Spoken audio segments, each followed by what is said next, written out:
चलिए attention, look on the board.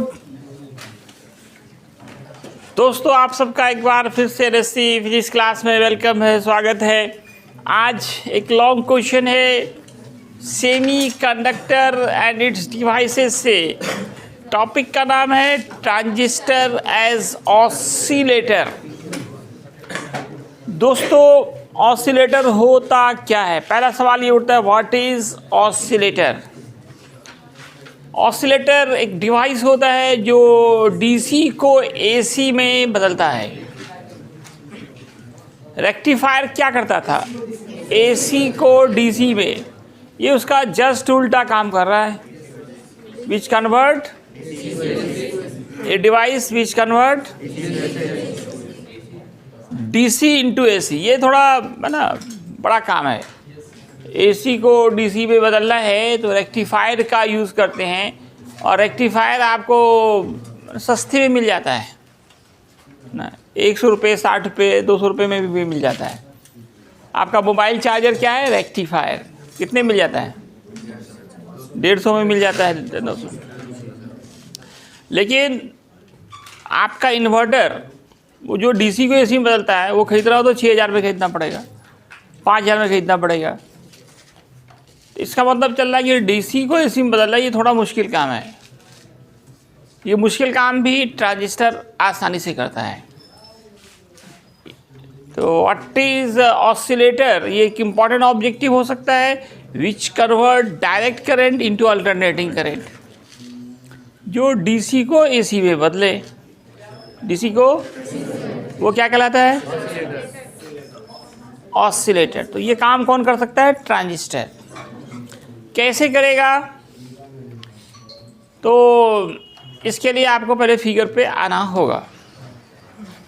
इसमें जो पार्ट्स हैं, बहुत सारे पार्ट्स लगे हुए हैं।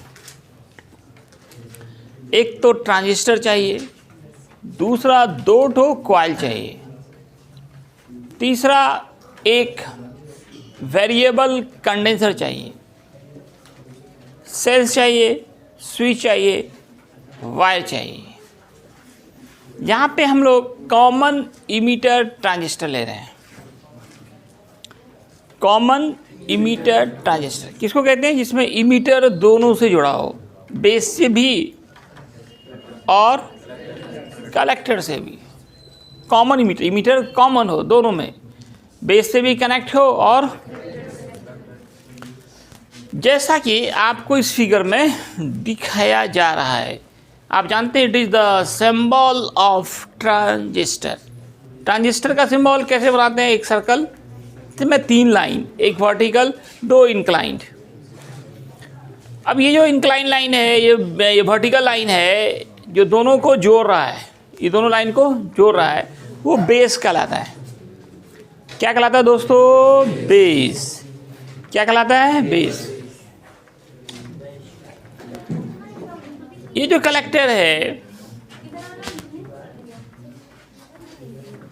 2 मिनट बैठ, उसको बैठने दो ना यार, कहीं पे बैठे, तुम लोग तो जाइए, उधर जाइए रही हो। तो 11th है ना भी। तो हम लोग क्या करते हैं, कलेक्टर से तार ले जाते हैं और यहाँ से कॉइल लगा देते हैं। कॉइल को ला करके यहाँ इलेक्ट्रिक सर्किट से जोड़ देते हैं, जिसमें स्विच और सेल्स लगे हुए हैं। इधर क्या करना है आपको? इस कॉइल के ठीक सामने एक दूसरा कॉइल लगाना है, क्योंकि म्यूचुअल इंडक्शन होगा। म्यूचुअल इंडक्शन में याद है 2 कॉइल की जरूरत पड़ती थी। और साथ ही साथ एक हम लोग यहाँ पे कंडेंसर लगाते हैं। कंडेंसर में भी वेरिएबल कंडेंसर, ऐसा कंडेंसर जिसकी कैपेसिटी बदलती है, वेरी करती है, चेंज करती है। एरो दिए हैं यहाँ पे, 2 पैरेलल इक्वल लाइंस देना है। कंडेंसर का सिंबल क्या पढ़े थे? Parallel equal lines.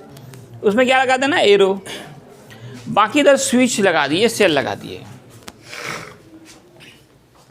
जो भी डीसी इनपुट है आप यहाँ पे डालेंगे, किसके बीच? तो बेस और इमीटर के बीच आउटपुट मिलेगा। ये कलेक्टर है और इधर से इमीटर, यहाँ पे आपको आउटपुट मिलेगा। आउटपुट हमारा एसी होगा। डालेंगे डीसी, बन जाएगा एसी। इसका जो वर्किंग मेथड है कि जब हम स्विच को ऑन करते हैं, स्विच को ऑन करते हैं, क्या होगा? करंट पास होगा। क्या पास होगा? स्विच ऑन करने पे क्या पास होगा? और किसी कॉइल से करंट पास होने पर क्या बन जाता है? मैग्नेट। तो क्या होगा? मैग्नेटिक फ्लक्स जनरेट होगा।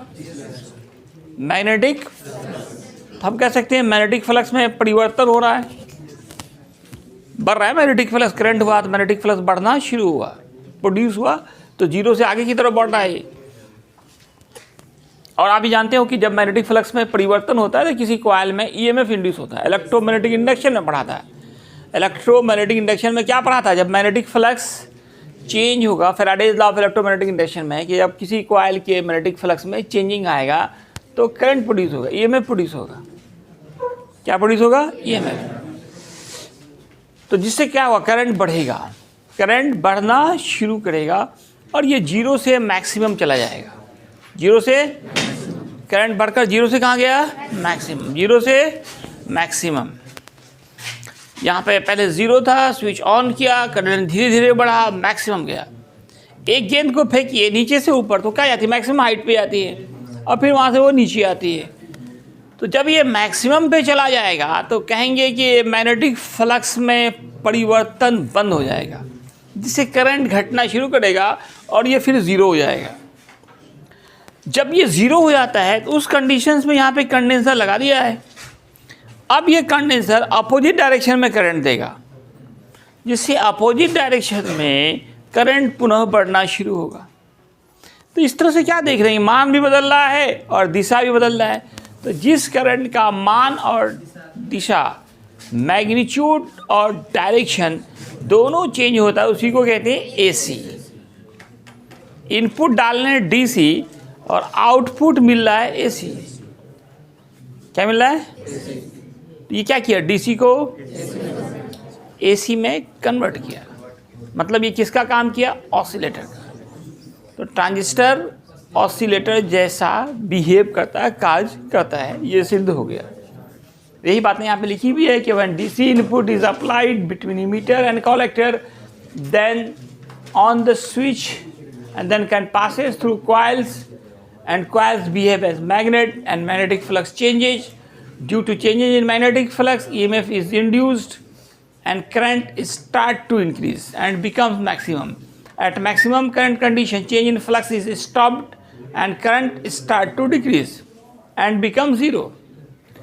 In this case, condenser start to discharge electric charges in reverse direction and current increase in reverse direction and so on. इस प्रकार ये प्रोसेस चलता रहता है।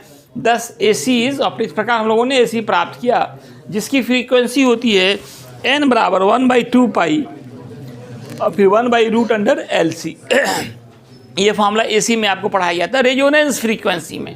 रेजोनेंस फ्रीक्वेंसी का ये फार्मूला था, AC का ही फ्रीक्वेंसी था ये, मैक्सिमम फ्रीक्वेंसी ऑफ AC।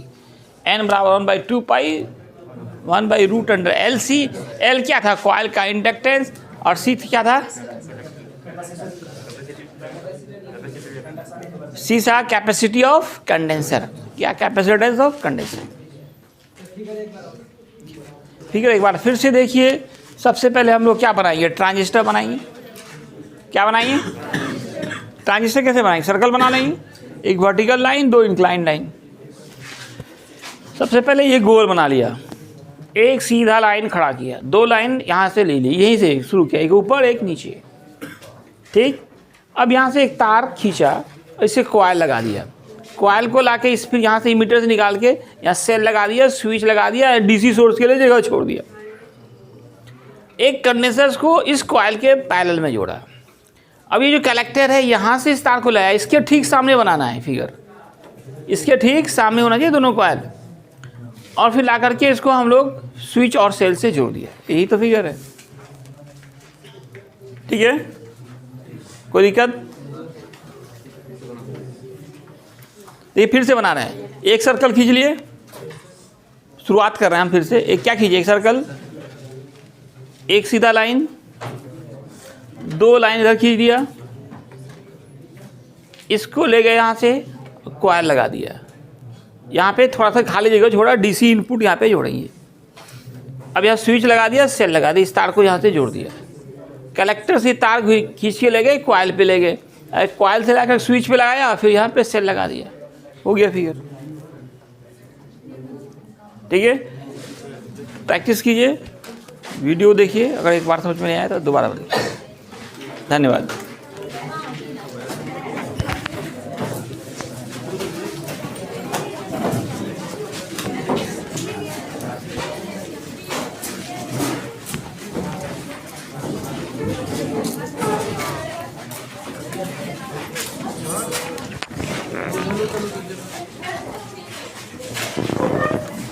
बीच से निकाल देना आपको।